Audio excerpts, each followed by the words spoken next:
Hi, everybody. I'm Tamara from Moogly, and I'm super excited to be here for this Lily Sugar and Cream macrame planter class today. But before we get started, Bianca's with us from Your Inspirations. She's going to be helping me out in the chat with any comments or questions. Bianca, was there anything you needed to do a little intro for Your Inspirations?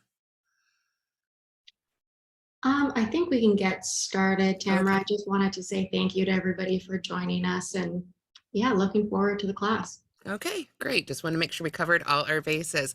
So thank you again for joining us. And this is going to be such a fun craft. I was practicing mine yesterday, and I think we might actually get through the whole thing in an hour. It is a great introduction to macrame if you haven't macrameed before. We're only using 2 knots, and one of which you're already, I'm sure, familiar with. If I handed you a big rope and said tie a knot in it, that's the knot. That's one of them right there. So you can definitely do this. Now, the pattern we're following is the Lily Sugar and Cream macrame plant hanger. You can see right here. Hopefully you got a link to that when you signed up for the class. If not, I'm sure they'll be dropping that in the chat. And according to this pattern, the supplies you need are 1 ball of Lily Sugar and Cream and then 3 wooden beads. Now, it calls for 16mm beads. I wasn't able to find 16mm beads at mine. I was able to find 15mm beads. They still work just fine. The only thing that you really need for these beads to work is to have a big enough hole in the middle to send yarn through. So you don't want those tiny little jewelry beads with those tiny little holes. You need some beads with some nice big chunky holes in it. Beyond that, the size is up to you. And if you weren't able to get a hold of those beads, they're purely decorative. So you can go ahead and make this project without them. Now, there are a few things that I recommend that are going to make this a lot easier, even though they're not listed on the pattern. First and foremost, a ruler or a tape measure. If you've looked through the pattern, you'll see there's a lot of times that we move 4 inches or 7 inches. It's a lot easier if you have something to measure with. That said, you can kind of eyeball it a little bit too for today. Of course, we need the beads and the yarn. Scissors, always need scissors when you're working with yarn, right? You're going to either need a yarn needle, which is kind of like a sewing needle, but bigger. If you don't have one of those, since this is a craft, you might not be a crocheter or a knitter or somebody who might have one of those, a little bit of dental floss will actually work really well. And I'll show you what we use that for when we come to that point. The other thing I want to recommend is if you can grab really quick a binder clip or a clipboard or a heavy book, something to help you anchor down the top of your work. We're going to be tying some knots and some strings. And I don't know if you guys did the same thing. When I was a kid, I made a lot of those friendship bracelets out of embroidery floss, and I would always end up taping the top of it to my knee, right, to hold it in place. Some of my friends used a clipboard or maybe try and hold it between your knees. Kind of the same thing. We just want to have something to anchor down our work for us a little bit. Just makes it a little bit easier. It's like I say, even if it's just your tip of your laptop or iPad, you can really put something down on top of your work there as you make those knots to hold it in place. It'll just be a little bit easier. So here is our finished macrame plant hanger. You can see right here. It really is quite simple. We have a regular overhand knot, which is the knot I can assure you you've made before. Then we've got these spiral knots, which I'll be teaching you about. Couple more knots, one big more knot, done. That's really all there is to making a macrame plant hanger, which is why I think it's such a popular beginner project for macrame. So let me set this one aside for now, and we'll move over to our overhand camera here so we can take another look at what we're using today. Alrighty, there we go. So you can see here we've got some Lily Sugar and Cream. You definitely get several of these out of just 1 ball. So this is a great project for craft fairs and gift giving and that sort of thing too. Here you can see I've got my binder clip and I've taped it right to my table. Again, you could tape it to, whatever's in front of you, your knee, whatever's handy, use a clipboard. But if you've got something like this, it really does make it so much easier. And then in case you want to go out and find the same beads I'm using later at your local Michael's, here is a look at that label. It says 12 inches, but I think that's the length of them. You can see on the back here, it is a 15mm bead right there. And I want to, now that we're up close, you can see those great big holes in there that are going to let the yarn through. Like I say, those little tiny jewelry beads just won't quite cut it. But we can set those aside for now because we won't be using those right away. So again, they can drop that link in the chat there if you don't have the pattern already. But our very first step as we begin this project is to measure out our yarn. And we need to cut 6 lengths of yarn 120 inches long. So we're going to need our ruler, tape measure, yardstick, whatever you've got handy. scissors, of course, and our yarn, whatever yarn you want to use. If you don't have Lily Sugar and Cream, you can use basically any worsted weight yarn or 4 labeled yarn in your stash. If you've got other yarns laying around, you want to look for, there it is, the little yarn symbol 4. That's going to tell you it's a medium weight yarn, also known as a worsted weight yarn, and that's going to be the right thickness for this project. So when I go to measure 120 inches, that's 10 feet, right? So I've got my ruler right here, and I find rulers are a little bit easier to use than, tape measures, because they're for this sort of project, because they're a little sturdier. But I'll go ahead and measure 1 foot, 2 feet, 3, 4, 5, and I will just try and really measure that out right along with the ruler. 6, 7, and you'll notice I'm not being super exact, right? We're actually going to have a fair bit of extra yarn at the bottom that we end up trimming off. So what I like to do is I get to that 10 feet and I just leave a couple extra inches, and then I can go ahead and cut that length of yarn. Then I'll just hold that yarn right along with my strand still attached to the skein and just pull it off that way. It's a lot quicker than measuring out each one of those strands individually. So we need to do that until we have a total of 6 strands of yarn that are about 120 inches long each. Again, we've got plenty of extra at the end of the project to trim off, so don't worry about getting it too exact. But we just want to keep going back and forth like that until we have a total of 6 strands cut. So I've already pre-cut some of mine, but I'll give you a few minutes here to cut yours as well. I'll bring over the strands I cut right before we entered the class.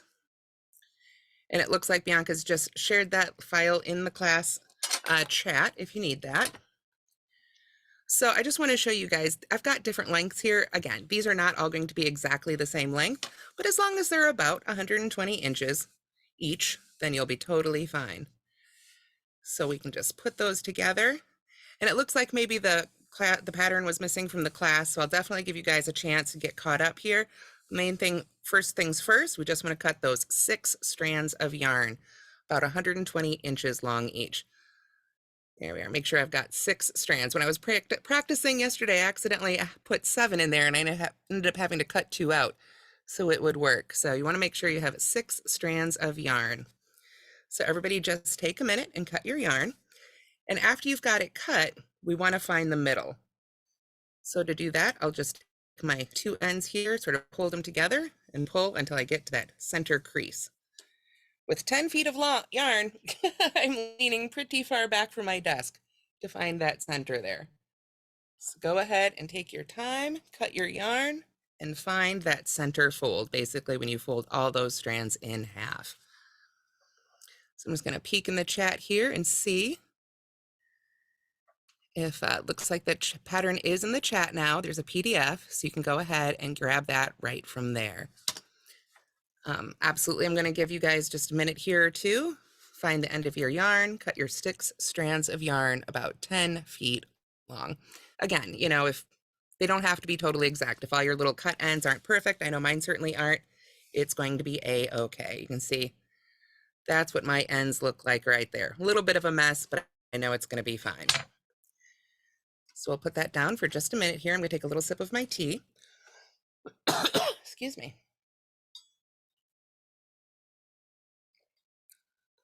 And we're about 10 minutes in, so I think hopefully everybody will get their strands cut here and all lined up. And then when you've got that fold in the middle, what we're going to do is put our first knot in there. And that knot, let me pull up our finished one again here. That knot right there is going to be the knot that creates our hanging loop. This is our hanging loop at the top of our planter. So the instructions say to put the knot in about 1 inch down from our fold, but again, it doesn't have to be totally exactly 1 inch. You can just get that as close as you can. So if you want to, you can pull out your ruler. There we are. We take our fold. You can sort of hold that up to where it's about 1 inch down. I actually like to go just a little bit further because I think 1 inch is kind of difficult, to be honest. And when we've got it all pinched together here, so we've got our little hanging loop for our planter, we're going to put our first knot in it right here. And this is simply what in macrame they refer to as sort of an overhand knot. Like I say, this is the knot that you've made all your life, ever since probably you learned how to tie your shoes. We're just going to put a knot in it. Make a knot, just like you normally do. Once I do it, it'll be in there, so let me pull that back out. We've got our fold. We want to come down about an inch, inch and a half, whatever's comfortable for you, and just put a knot right in it, just like that. So you can see, that's just like I say, that's your bog standard knot, the one you're used to making. If I just handed you a rope and said, put a knot in it, that's probably the knot you would make, unless you're very fancy. But that creates our hanging loop right there. So it's just a knot, and we want to go ahead and make sure this knot is nice and tight. So there we are. So that is our first knot for our macrame plant hanger. I'm going to go ahead and set my ruler out of the way a little bit. And this is where I'm going to go ahead and start using that binder clip. Basically, I just want to slip that right in there so that it's held nice in place, so that I've got a little bit of tension on my yarn as I work. Let me see if I can zoom in just a little bit here. I don't want to zoom in too much because we've got these big long cords, but there we go. I think that's pretty good, and that should work well. All righty. So let's go ahead, now that we've got it secured right there. We're ready to start doing some of our spiral knotting. So again, I just want to take some time and kind of go slow and give people a chance to catch up. But you can see I've just used a little bit of sort of it's like a masking or duct tape here to hold down the side of that binder clip. Like I say, if you don't have a binder clip, clipboards are very popular for this sort of thing. You can get a heavy book and just kind of put it down over that edge, hold it down between your knees, whatever works for you. You know, enlist the family, right? Get them working on this too. Once you've got it secured there at the top, or just lay it on your table if you don't have anything to secure it with, we're going to be dividing our 12 strands. So what do I mean by 12 strands? We just cut 6 of them, right? Well, when we folded them in half, now we've got 12, 6 plus 6. So we're going to divide these into 3 groups. We are going to do 3 cords on one side, and by cords, they just mean strands of yarn, kind of the macrame term for it. So we've got all this length here. We want to take our time and get those separated. But I have 1, 2, 3 strands that I'm pulling off to the left. And then I'm going to pull off 3 strands to the right. 1, 2, and oh, there's a third one. We'll make that the third one right there. And just take your time. We don't want to tangle all these long strings. Remember, we've got about 5 feet of length here, so we want to go ahead and take our time with that. So that should leave 6 cords in the middle. So we have 3, 6, and 3. The 6 strands in the middle are referred to as carrying cords, and the 3 strands on either side, these are the knotting cords right here. Okay, again, these are just some macrame terms, but the main thing you need to know is 3, 6 in the middle, and 3 on the other side. Now, before I begin the spiral knot, Bianca, are there any questions I can answer? I think we're doing pretty well here. All right. Fantastic. Okay. So this is the point where we have our spiral knot. This is the one knot that you'll need to learn that is probably going to be new for you if you haven't done macrame before. And there's actually a really good diagram for it on the back of the PDF, which I think has been dropped into the chat a couple times now. If for some reason you're watching this later, perhaps you don't have access to the chat, let me pull this up again here so everybody can see it in the recording as well. Lily Sugar and Cream Macrame Plant Hanger. That is the name of the pattern. But as I say, on page 2 of that PDF, we have this really great illustration. And they've sort of chunked them together here. You can see there isn't like 3, 6, and 3, but we've got our left knotting cord, our right knotting cord, and then the 2 cords in the middle represent those carrying cords. So let's set that aside and make our first spiral knot together.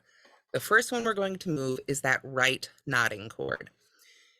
We're going to basically put a loop in it, but by put a loop in it, I mean just kind of curve it wide and put it right over the top of those carrying cords. So now we have our right cords curved over the top here. Now I'm going to put the left knotting cords over that knotting cord. So we've got our right knotting cord heading off to the left, our left knotting cord up over that cord right there. And then what I'm going to have you do, because this pretzel shape is kind of hard to follow, we're going to be taking that left knotting cord there and going under the carrying cords and on top of that right knotting cord. Looks like a lot, but here's how I figured out how to do it that I think is easiest for me. You see this big loop we've made right here? I'm going to use my fingers. I'm going to use my other hand here, lift my carrying cords a little bit so I can go underneath right there.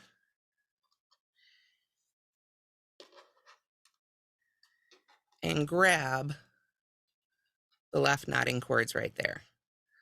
So let me lay that out again. We're going to be doing this many times, so don't panic if you don't get it right away. Our right knotting cord goes like this over our carrying cords. Our left knotting cord goes over that knotting cord. Then we're going to reach into this space that we've created right here with our fingers, grab that left knotting cord, and pull it on through. Like I say, don't worry, we're going to be doing this a bunch of times. After we do that, you can see, just give it a little tug there. We want to give a pull down on our carrying cords. They're nice and straight. Remember, it's kind of like those friendship bracelets. We need to keep a little bit of tension on everything. But then you just gently pull on both of those knotting cords on the side until you get that knot right up to the top, right next to that big knot you made. Now, this is your left knotting cord, and this is your right knotting cord. They switch sides, but so this is the new left, and so this is the new right. Let me pull this out really carefully here so I don't mix up my piles. You can see that's a bit of what your knot should look like. It's kind of a unique looking knot. There's sort of a section over here and a section over here. I don't want to mess up my piles here, but you can see it's got a little bit of a different look to it. And this is the spiral knot, because as we continue to make these, it's going to sort of spiral around our carrying cord. So now I'm going to go ahead and put that right back in my binder clip here. There we are. Whoop. Wasn't really, a tool made for the purpose, so it's a little fiddly, but it totally works. There we go. So let's do that again. Like I say, we're going to keep doing this. We're actually meant to keep doing this for 4 full inches, so until this whole knotted section is 4 inches long. So we've got our 6 in the middle, 3 on our left, and 3 on our right. First things first, we take the one on the right and just fold it over our carrying cords like that in a loop, so it's over the cords in the center. The one on the left, we bring it over those carrying cords. So there's our right one, then our left one comes over, then we reach into that space underneath those carrying cords and grab the left ones right there. Just take your time and pull all those strands through. With this much length, let me try that again, you just want to be careful not to get tangles. So one thing I noticed that's key with this is you really do want to sort of really gently pull on those knotting cords while at the same time pulling down on that carrying cord. It's really easy to get these really tight, and they don't need to be really tight. They're a little bit prettier if they're not super duper tight. You could, yank on these really hard, but you'll get a better spiral if you just sort of pull till it's done. And this can take a little bit of practice, creating the proper tension with yarn, no matter what the craft, crochet, knitting, macrame. Again, it just takes practice. So if you find some of your knots are different sizes, that's okay. It's one of your first macrame projects, if not your very first one. And the first time we make something, it's rarely perfect. But it is a great knot that is very popular in macrame, so it's a good one to practice. So let's keep going. We've got our carrying cords here. We start out on the right. All these knots, we've done the overhand knot, and now we're doing the spiral knots. All the spiral knots are the same. We do 4 inches of spiral knots, and that's what we're doing now. So we've got our right cord with our bend.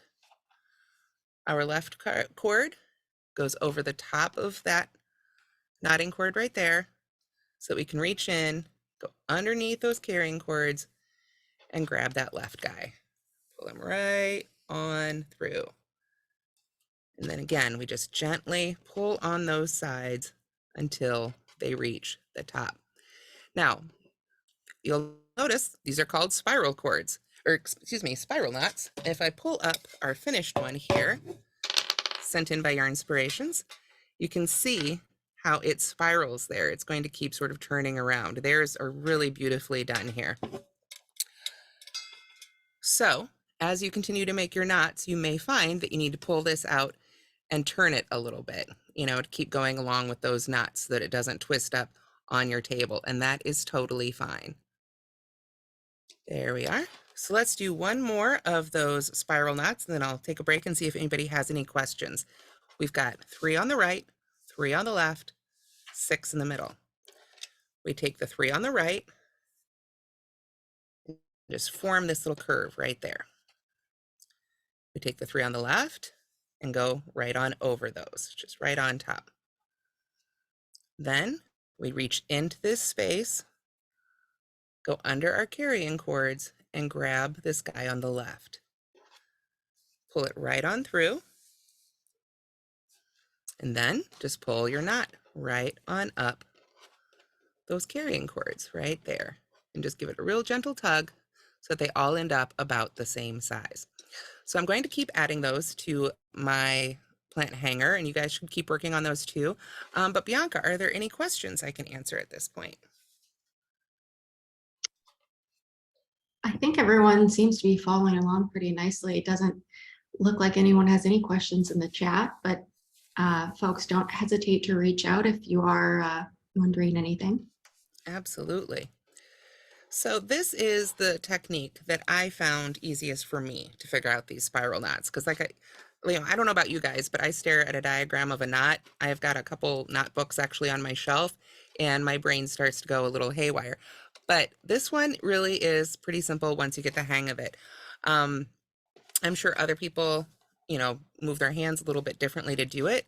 So if you find another way to sort of get those cords under there, and it works and it makes the same knot, then that's totally fine. You know, officially, according to the diagram, I should be lifting this through and pushing it under there, like so.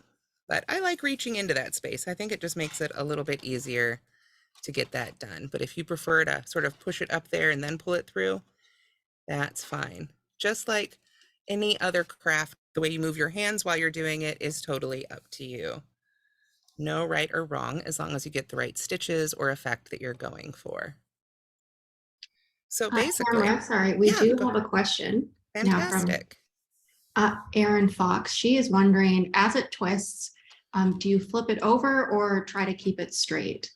You definitely want it to go ahead and spiral around. You can see mine is just now starting to spiral. So mine wants to go this way right now. So I would go ahead and unclip it and just turn it so that now, get that a little closer so it's easier to see.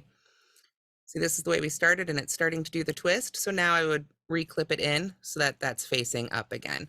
Otherwise, yeah, it's going to start twisting around inside your clip, and that will drive you crazy because you'll start mixing up which one's your left and which one's your right. But I hope you guys can see right there that it's got that twist in it, but now the knot's sort of facing up. So that's what I love about having a clip like this rather than, you know, the old school friendship bracelet, taping it directly to the knee, because you do have to, you'll want to reposition it as those knots do their spiraling thing. So that was a great question. Thank you. Any other questions? Please do drop them in the chat. I'm not a macrame expert, but I do enjoy it, and I'd be happy to answer any of them that I can. It is a lot of fun, and it's a great, like I say, it's got a real low bar to entry here. It's not too difficult to just go ahead and get started. But that's all we really do for the first section of this whole pattern, is just making these spiral knots for 4 inches. And I think they're a lot of fun too. It's such a simple knot, but it creates such a beautiful effect. And it really is quite pleasing right away. Like I say, the main thing is you want to be able to keep a little bit of tension on those center carrying cords and don't over pull. The first time I tried to make this pattern, I very much pulled these knots up here way too tight, and it's just not as pretty. You just don't get that same beautiful spiral if you pull those super duper tight. But as you can see, really, you could use any yarn. Now, Like I say, I want you to recommend the worsted weight yarn or the medium weight yarn in order to fit it through those beads. But you can really play with this. I think this would be just as beautiful in like a Red Heart Super Saver, especially something with an ombre. Lots of bright colors, and of course, Lily Sugar and Cream, 100% cotton. It's readily available in so many colors that it makes it really fun. And you can definitely go with sort of your traditional macrame colors, sort of ecru's and grays, or you can, make it colorful and make it your own. This is a great project for movie night. You can kind of relax and just whip these up. And like I say, super popular right now at things like craft shows. And since each one of these uses, I think it's officially 21 yards of yarn, you could easily get, let's see here, we've got 120 yards of it in a skein. So you could probably get 5, possibly even 6 if you maybe didn't go all the way quite up to 10 feet. Because like I say, after you make that first one, you'll see there's a little bit of extra yarn. So a great bulk item for sure. And there are some really beautiful beads that I saw at my local Michael's. I didn't want to buy a giant bag of them for this project, but if you were making them in bulk, there's some really great bulk bags of those wooden beads as well. So for now, I've just been continuing to make those knots. You can see we're starting to get some length here. And while our instructions call for us to go a full 4 inches with this, you could feel free to make it shorter, longer, whatever floats your boat, whatever satisfies you. If I pull out my, turn it around the right way here. If I pull out my ruler, no, I had it the right way the first time. There we go. I am currently just over 2 inches into my spiral, and it's starting to turn on me a little bit again. You can see I'm starting to get those spiral knots in there. There we are. Oh, I love that idea. Deborah had an idea. Wooden thread spools. Those would be a really fun touch on these. Yeah, definitely get creative. You can see here, now I'm going to put it back up in that binder a little bit, the top sticking out. Whatever works for you. You just want to keep it where you can control it a little bit.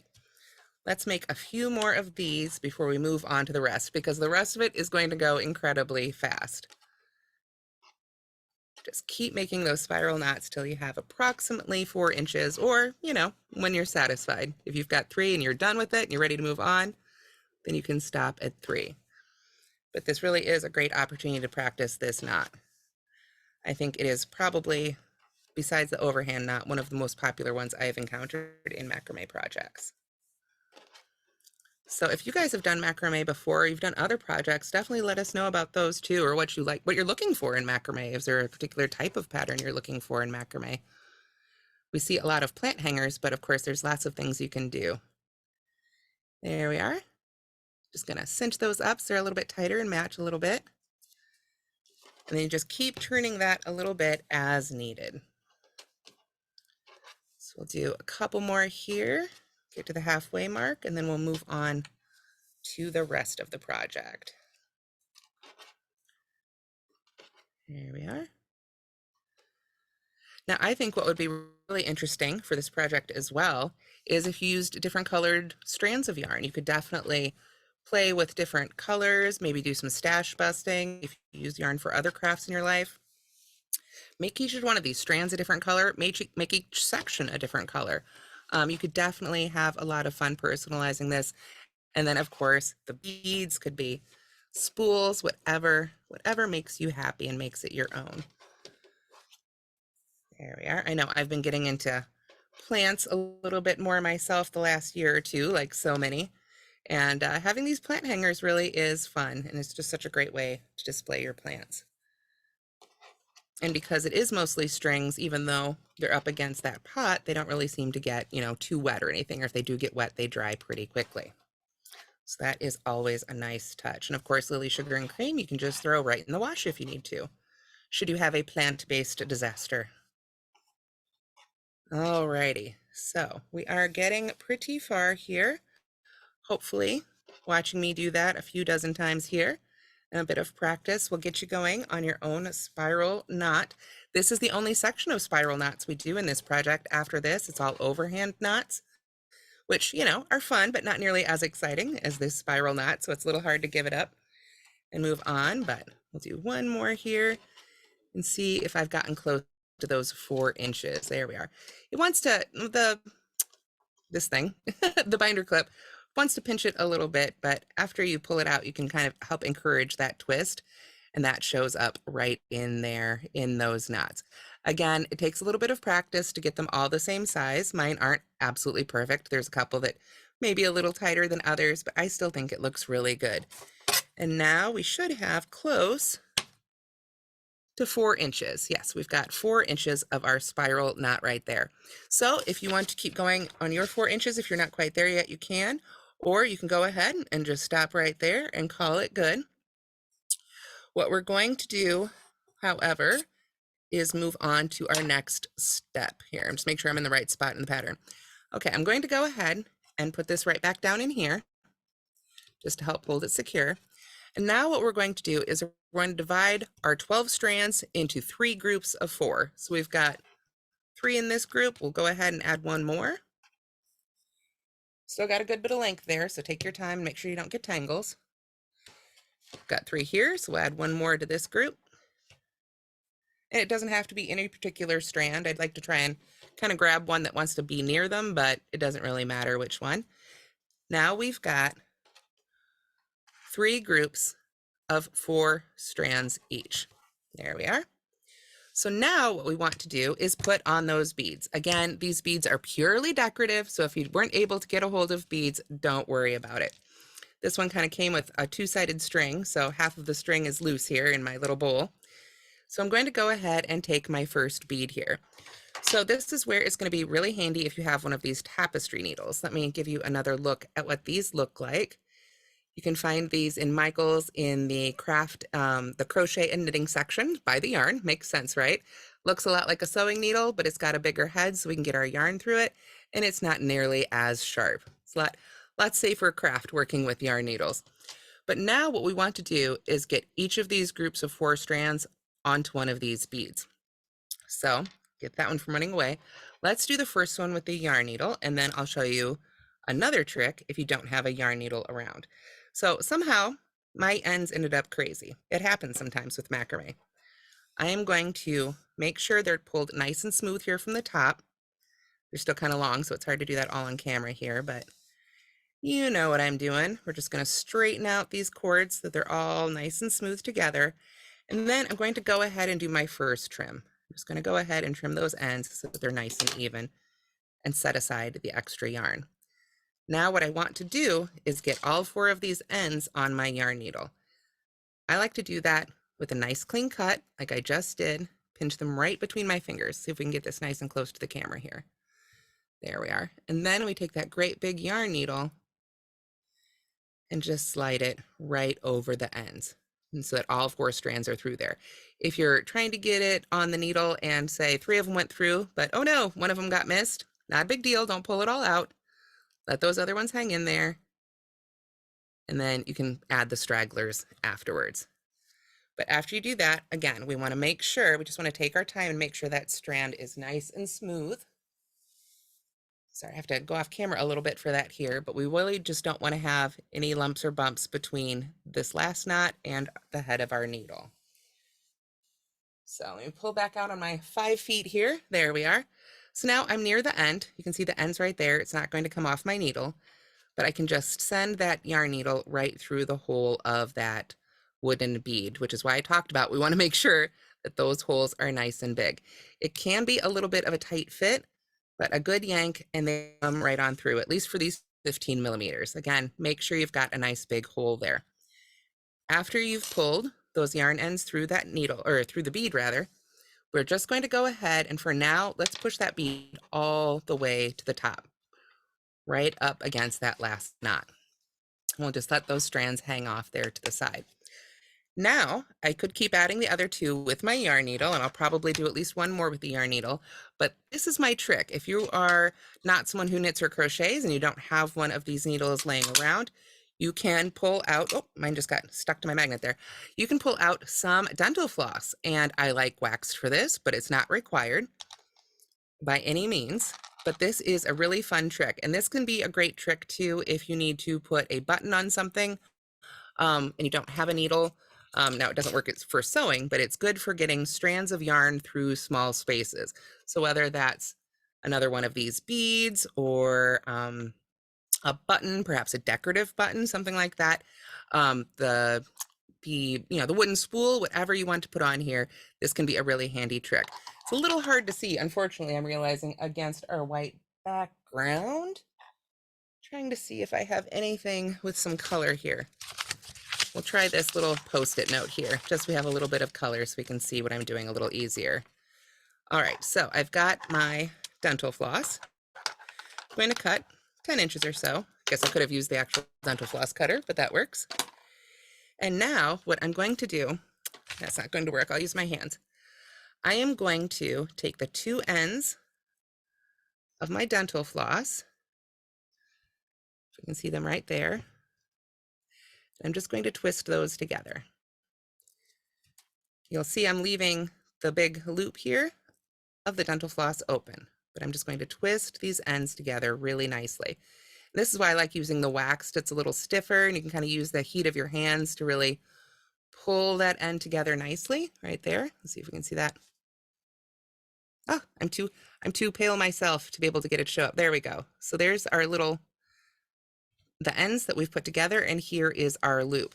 So what I'm going to do is I'm going to take my bead and my sharp end, if you will, of my floss, send that sharp end right through the bead. Now, I'm not going to go too far. I've still got that loop hanging out the other side. Now I'm going to hold on to that end of the floss so it doesn't go anywhere, but I'm just going to send that next section of yarn right through that loop. Just going to have to gently pull that all the way through here. All our length there. Okay. And now when I pull on the end of that floss, it pulls the yarn right through the bead. And I can just grab those ends and pull them right on through. If you don't have a needle and you don't have floss, you could try, gosh, that's a tough one. You could try getting the yarn through there without, but I would recommend, like I say, since the beads are completely decorative, you may want to wait until you have a needle or some floss available. So you can run to the ladies' room or pick some of that up. So let's do that one more time with the floss, just because the needle is pretty self-explanatory. But I love this trick because, you can keep reusing it until you've finished your project. And then, of course, if you lose it or it falls on the carpet, it's not going to hurt your feet to step on it. We've got our loop. We've got our two ends twisted together here. I'll get one more bead out. Send that right through. And this is such a great trick, too, if you have, like I say, if you want to add decorative buttons or something where maybe those holes aren't quite as nice and big.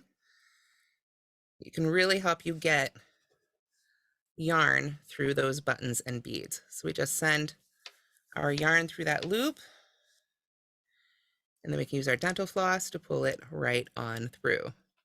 So yes, a homemade needle threader using the wax or the waxed floss. And the waxed part is optional, but it does make it a whole lot easier. So whatever you've got on hand in your home is handy. You'll see a lot of crocheters and knitters actually keep dental floss in their travel pouches for their crocheting and knitting notions, both because you can use it for this and because if you're something on an airplane or somewhere where they don't want to allow you to have scissors, you can use the little blade in the dental floss to cut your yarn for you as well. So, all right, we've got our beads on there. We want to just make sure and pull through that we don't have any, loops, one piece of yarn sticking out. I don't have any other great ideas. You can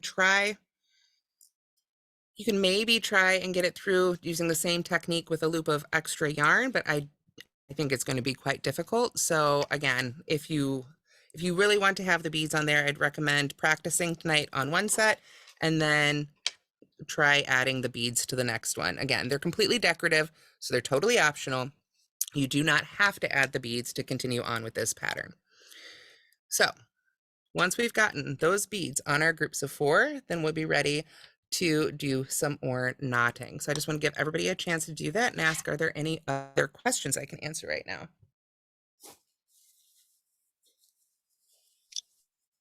I don't think so. Other than dental floss, though, do you think just regular thread would work, or would that just be a bit too? Yes, actually, that's a great idea. Thank you. I was totally spacing there on the pressures of life. Yes, thread, regular thread. That would be a great idea. Embroidery, floss, anything, basically any small string. They has a little bit of stiffness helps, but if you can get it through that hole, you can use it to pull the yarn right on through. Thank you. That is a great tip. Awesome. And we're also wondering, do you think 12 mm beads would be large enough, or is there kind of a minimum size? Well, it's not going to be so much. I believe the millimeter refers to the outside of the bead. I'm not a Oh, beading expert, but you can see here, this is a 12 millimeter, or excuse me, a 15 millimeter bead. Now, officially, these are the ones I were sent, and I was told these were 16 millimeter beads. Let me see if I can get a loose one here to hold up next to each other. But you can see these are vastly different size beads. It's just, and really, they're vastly different size holes there in the middle. So I think the big thing is it's not so much what the outside circumference is, it's how big is that hole in the middle. So it could be probably a much smaller bead, but if that bead was mostly whole, then it would work pretty well. But I probably wouldn't want to go for the hole a whole lot smaller than this. You can see on this one, I really have to kind of put some tension on it to get it to fall, whereas this one slides up and down because there's just that much more room. There we are. So you can kind of see just how much tighter that one is. So yeah, I would just keep an eye out for the size of the hole. Frankly, more so than the size of the bead itself. The size of the bead itself is just whatever pleases you. Excuse me. Unfortunately, I don't know exactly at what point that size would start getting too small, or that hole would start getting too small, because I think that's going to depend a lot on the bead manufacturer and just what size hole they drill in their beads. Alas, I wish I had a better tip for that one. Were there any other questions before we move to the rest of the knotting? we're good here. Yeah. Okay, great. So now what we're going to do, we've still got our 3 groups here. It doesn't really matter, which one's which, but we want to have them nice and flat, laid on our table with it secured. And what we're going to do is we are going to grab our ruler or tape measure. We're going to be measuring 4 inches. But first we take 2 strands from the left group. Remember, it has 4 strands in it now. We're going to separate that into 2 groups. Like so. Go ahead and spread it right on out. Then we're going to do the same thing with the middle group. Separate it into 2 groups of 2. Just take your time so you don't get tangles in your yarn. There we go. Go ahead and spread those out really nicely. Great. Okay, so now what we are going to do, just double checking my instructions as well, we're going to be tying an overhand knot, which is that very first knot we did, right? The one that we've all done a million times, you just tie a knot in it. We're going to be doing that with these 2 strands right here, or 2 groups, I should say. 2 strands from the left bead, or group, 2 strands from the middle group. Now, this can be a little fiddly, so take your time with it, and keep in mind it does not have to be perfect by any means. But we want to come down about 4 inches there, and let's just go ahead and pull those together. I'm going off screen just a little bit there, but you can see that's 4 inches. And I'm just going to hold those together, make sure they're nice and taut there, and I put a knot in it. Personally, I like to go around my finger and then send those ends through. So just a regular old knot. That is officially an overhand knot. Now, what I like to do before I pull down on these ends, while this knot is still nice and loose, I can actually move this up a little easier so it's easier to see. There we are. So while this knot is still loose, I can come back with my ruler if I really want to be exact and measure out that 4 inches again, right from the top there. There's my 4 inches, and I can sort of adjust that knot to be right at, or as close as I can get it, to 4 inches. And this knot we can go ahead and make super tight. Remember, we wanted to keep our spiral knots a little looser. These overhand knots, we can go ahead and make these nice and tight. These are going to be holding the weight of our pot as we continue to make these. So now I can set that out of the way. And we've got the 2 that we set aside from the first group, 2 strands from the first group and the second group tied together. Now we've got the remaining 2 strands from our second group. And I bet some of you can guess what we're doing next. We're going to break that third group into 2 groups of 2. Go ahead and set one of those off to the side. And now we're going to put a knot in these 2 together. So we're going to take the remaining yarn from the center section and 2 strands from the third section and knot those together about 4 inches down. Now at this point, I kind of like to use the other knot as a guide. Just sort of hold these all together, because if that first one turned out to be 4.5 inches or 3.5 inches or just off that little bit, I would rather have my knots all match each other than be exactly 4 inches. So once I've got the point where I want to pinch them together, just try and keep an eye on that. Start making my knot. I'll hold that knot open with my fingers here while I pull all those ends through. There we go. And then I can sort of do the same thing, straighten it out here with our other knot. Try not to go off camera here. And just get that knot to be at about the same distance from the beads. Give that a nice good tug so that knot is nice and tight. So if we lay that back out, we have those 2 groups and those 2 groups. Well, we've got these 2 guys hanging out here on the end. We're going to bring those together. Same thing. I'm going to move, actually, before I do that, I'm going to move my whole rig up a couple inches here so we've got a little bit more room to work on camera as we're working on down our project here. The stitches themselves are wandering off camera. So let's get that tied in there. There we go. So we've got the remaining strands from our first group and the remaining strands from our third group, and we want to bring those together and knot those together. And again, we can use the other knots to sort of judge where we want those to be.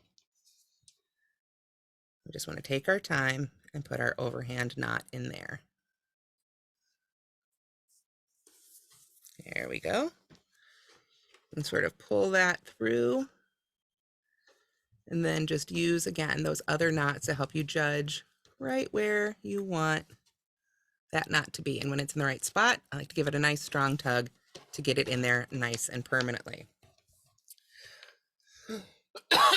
Excuse me. So now we have our first set of knots right there. And then we're going to basically come down 4 inches and do it again. Are there any questions before I move on to that next set of knots? Just moving it up here on my binder clip so we can actually see what I'm doing here on the table. Looks like everyone's faring pretty well, so no questions. Excellent. Pardon me, I just need a little sip of my tea here. Okay. All right, so let's do our second set of overhand knots down here. You can see we're back to having 3 groups, right? 3 groups of 4. And it doesn't really matter which one you start with, but you can see, well, I don't know if you can see. Let me pull this down a little bit further. You can see here, this one and this one were from that group there. So we want to kind of just lay those out. We've got our group to the right, we've got a group to the left, and we've got the 2 that we pulled together in the middle, and we can just lay those right out in front of us. So now we're going to take and split that first group into 2 again. You can go ahead and push that third group right out of the way for now. We're not using it at all yet. Then we split that second middle group into 2 and push that second one off to the side. And now we're going to come down from these knots. We're going to come down another 4 inches and put another knot in it. You can see at this scale, it's getting a little harder to keep it all on camera. We had zoomed in at one point. Let me see if I can zoom back out just a little bit. Okay, I want one to show me the transcript instead. Oh, went the wrong way. Let me try and zoom out. There we go. Now we've got a little bit more space that you can see. So we've broken the left group and the middle group into our 2 groups of 2, and we come down another 4 inches. So you can grab your ruler again, and now we're going to measure from the knot we just made. Right about there is 4 inches. Again, it doesn't need to be super exact. You just want to make sure all your strings are sort of pulled taut so you can get a nice knot in there. I'm about 4 inches down at that point. So I'm going to go ahead and put my overhand knot in there with all 4 strands. And then I'll pull that out and now I can just eyeball it. Here's 4 inches, here's 4 inches. That looks pretty good. Give that a nice tight tug again. And then we want to just straighten everything out, and we can do that again. Now, these are the 2 beads that if we pull on this knot, they come to the top. So I'm going to take the remaining 2 strands for this one. And I'm going to get 2 strands from our 3rd group there. I'm going to bring those 2 together and find the knot about 4 inches down again. We're just kind of getting so big with our project, we're getting off camera there, but I think you can see what I'm doing. Pulling down 4 inches, and then I'll put another knot in there.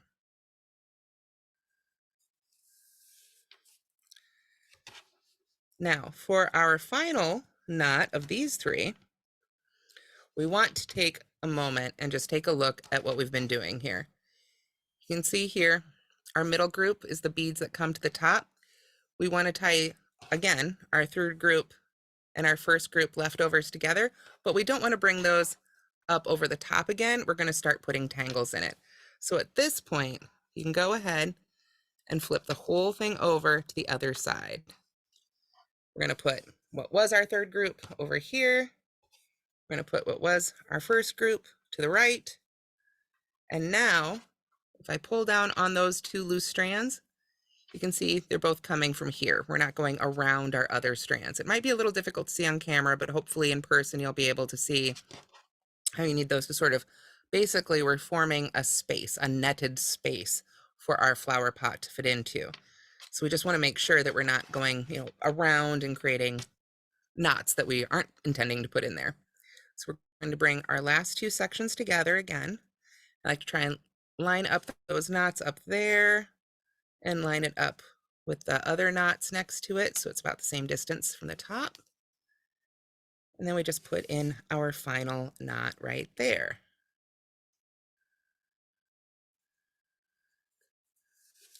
There we are. We gently pull that through, and we can sort of lay that out again so we can make sure those knots, let me move the camera a little bit, there we are nice and even. And now, oops, it came right off my tape, but that's okay because we're almost done. Now we've got all our strands all tied together here. And what we're ready to do finally is one last knot. Let me move my camera just a little bit more here. It's going to be in my lap in a second. So let me move this way up on my binder clip. There we go. All righty. So now this is that last set of knots we just made. We have just one more knot to do, and that is an overhand knot. So just like these knots, just a regular old plain knot. And we're going to do all our knots together and we want to go 2 inches down from those final set of knots. So again, you can eyeball it or you can use your ruler to pull that out. There's our final set of knots. This is about 2 inches down right there. Again, it doesn't need to be exactly 2 inches. If it's 2.5 or 1.5, you're probably fine. But this is a lot of strands of yarn. This is all our strands of yarn all at once. So I'm going to get all those gathered together here, a great big knot. You do want to take your time with it. We don't want, a lot of our yarn going crazy. We don't want one strand sticking up different from the others. You just want to keep taking your time to really smooth it all together as you go. You can see I've got one big knot ready to go here, so I can kind of pull up that ruler again if I want to get it as close to 2 inches as I can. But then as I make that knot, I'm just going to pull through and make sure as much as possible that my strands look really nice and smooth. And if you've got one that's sticking out a little funny, you can take your time and just pull on each one of those strands individually until you get your knot looking nice and tight all the way around. When you're doing great big knots like this with 12 strands of yarn, it's very easy for one of them to be just a little bit looser than some of the others. You can see I've got that right here. So I'm just going through, there it was. I pulled on the right end. Now it's nice and tight. That tightened up the one in the middle. You just take your time with each one of those individual strands until that last knot is really nice and tight. Now, finally, the last thing to do, the very last thing to do is trim these ends. And this is what I was talking about when I said, don't worry if you want to add more of those spiral knots, make yours a little bit longer. We still have all this yarn here at the ends. You can see, because I was tying those knotting cords and leaving my center cord, if you will, we've got some different lengths. Doesn't matter at all, because now we just get to trim it off to whatever length we like. So it just says trim evenly. Do you like having a long tassel at the bottom of your macrame plant hanger? Then leave a longer tassel. If you like a real short stubby guy, you can leave a short stubby guy. I do recommend, if you haven't cut tassels before, that you cut first a little bit longer than you want it to be, so that in case it ends up being really uneven, you can recut it again. You can see it's come loose at this point. It doesn't matter. I'm going to go for about down to here. So I just want to take my time and make sure all my strands are pulled nice and even. Then I'll pinch that with my fingers. Nice sharp scissors are ideal. We cut right on through there. And now we've got our tassel. And like I say, I always like to start off a little long, kind of like when you get brave and cut your own hair. Leave it a little longer so you can go a little bit shorter. You can't add it back on, but you can always cut more off. And now we can take off our binder clip, and we have finished our plant hanger. If you've added the beads, you can go ahead and push those down to that first set of knots. They're nice and out of the way. And then let me grab the pot here. Oop. And we should be able to get our flower pot right on in there. Let me see here. Well, that one wants to be a little tangled, so I'm going to pull up the one I did last night. Somehow, while I pulled it off, I managed to get it tangled, and we're almost out of time. So this is the one I did last night. You can see my 3 cords are right there. I'm just going to slip that flower pot in there, and we just want to keep slipping it down until the bottom of the pot, and this should stretch to fit different size flower pots. This is just one I had laying around. We just want to keep slipping it down in there until that bottom knot with the fringe is up against the bottom of the flower pot. And then good old gravity should do the rest. And you'll have your very own macrame plant hanger. So with that, I think we can come back to the other camera. And I just want to thank you guys so much for being with me today. I hope you enjoyed this class. Were there any questions I could answer while we still have 2 more minutes?